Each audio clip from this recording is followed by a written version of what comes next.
Hey guys, so I want to talk about a close right now.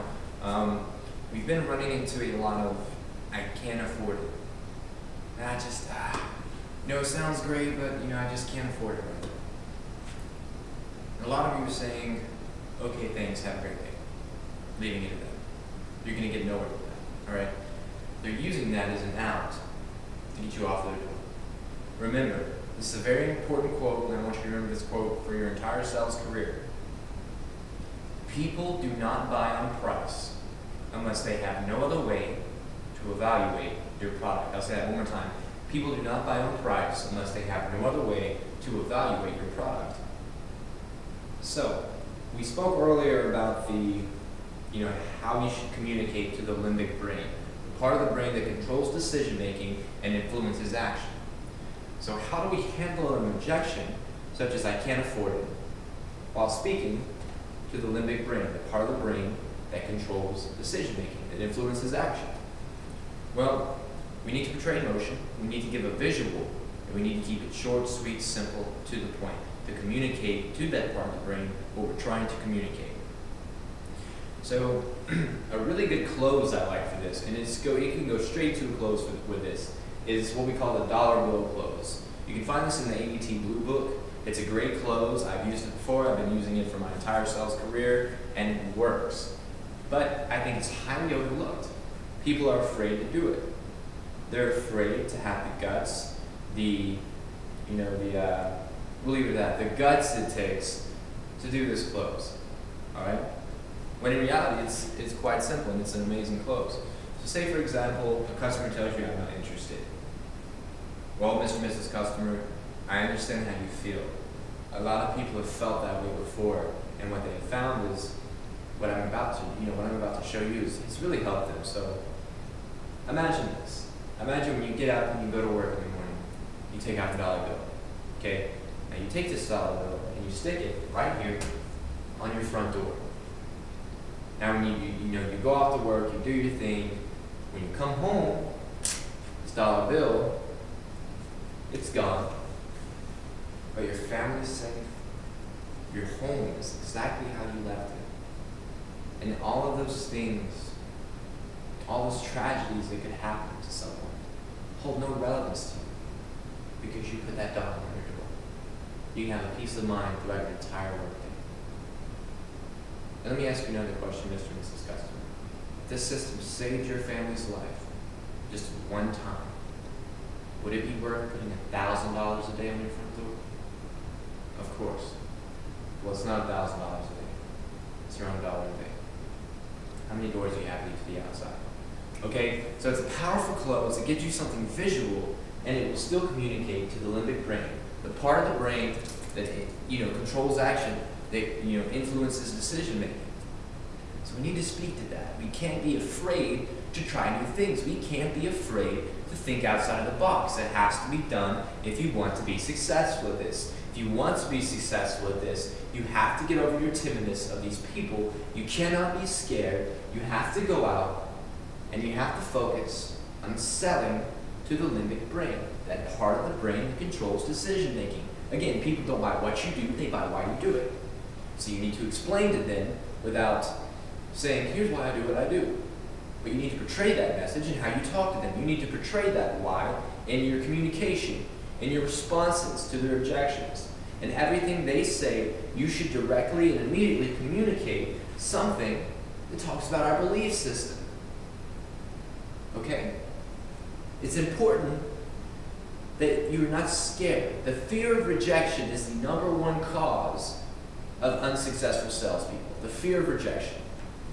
You come in, and before you go out, you say to yourself, oh, you know what? I'm gonna, before I head out, I'm gonna have a cup of coffee. I gotta have my cup of coffee this morning. So you have your cup of coffee. Then you go out, and before you get in your car, you say, well, I gotta have my cigarette. I just have my cup of coffee. Let me have my cigarette before I go out. Well, then you have your cigarette. Then you get in your car and you say, well, I know there's a nice neighborhood about a block away, but I heard there's a real nice neighborhood about an hour away. So, I'm gonna go check that place out. Well, then you drive an hour. Hour goes by, you get to your area. Well, before I go out and knock, I definitely got to eat something. I'm going to have something on my stomach, right? Yeah.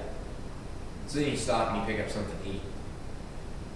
And then after that, you get back in your, oh, and then after that, excuse me, you have another cigarette, or, you sit there, listen to music for a little while, make a phone call or two, and then you finally head out. You've wasted so much time. You've wasted so much of your day. Your time is money. Every moment you're not out knocking on a door, you're potentially wasting money. You're throwing money away.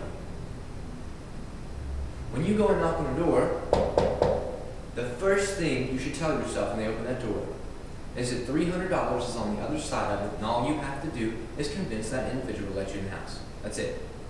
You have to just communicate with them, talk to them, smile, get them to like you, communicate to the limbic brain, get on the other side of the door. Once you get on the other side of the door, myself or your teammate will be right there behind you to close it down. Guys, this isn't rocket science. This is not rocket science. This is easy. Communicate effectively.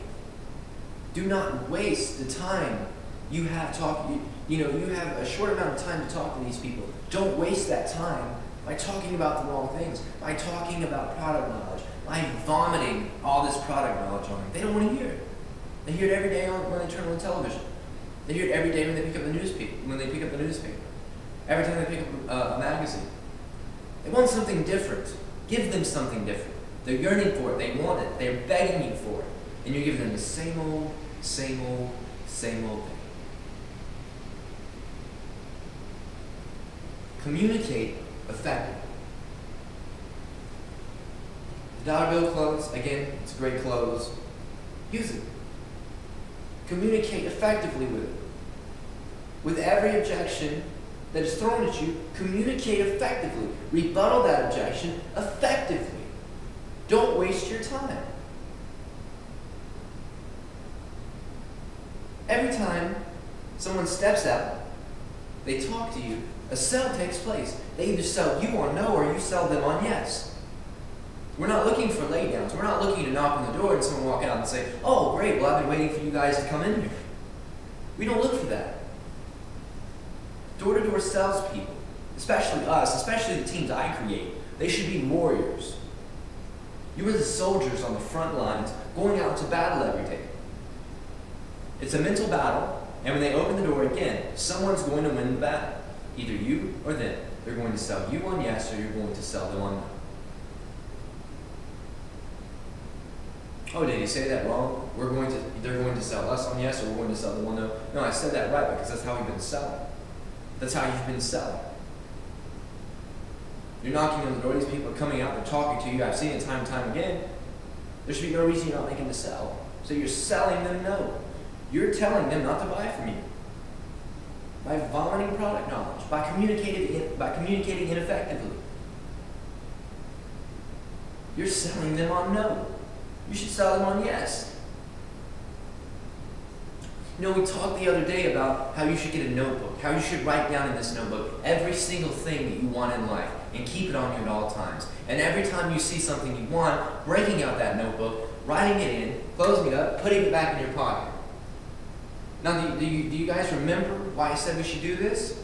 Well, it's simple. I'll give you the answer. Who's going to close the sale harder? Who's going to work harder for the sale? Who's going to push a little bit more? Who's going to take that sale a little bit more seriously? The individual who has one or two things, goals he wants in his mind, he's fighting for in his mind? Or the person who has a notebook in their back pocket with everything they want out of life, with everything they're fighting for right there in their back pocket? Not just one or two things on their mind. We know who's going to close that sale. Not the person with the one or two things on their mind, but the person with that notebook in their pocket. The person who is fighting with every single breath that they have to make that sale take place, to make that sale happen. Guys, our production has been slacking. It has been slacking, and we have to do something to pick it up. There have been a lot of things, there's been a lot of people you guys have talked to that could have been sold. I followed you guys out there twice, and you had no idea I was there.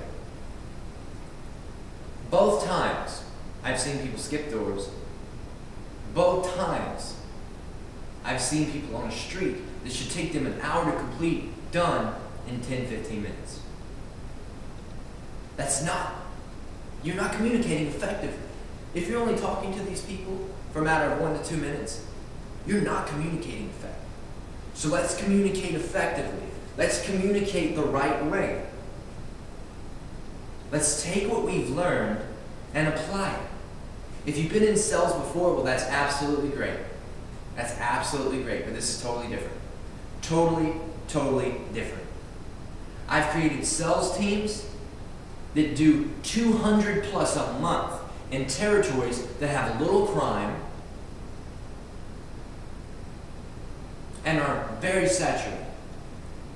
There should be no reason with the high crime we have here and the low market saturation, all of you should be writing 2 deals a day. No excuses. But we've been wasting time and we're not communicating effectively. So let's take that into consideration. Let's go out there today. Let's work hard. And let's make it happen. Any questions?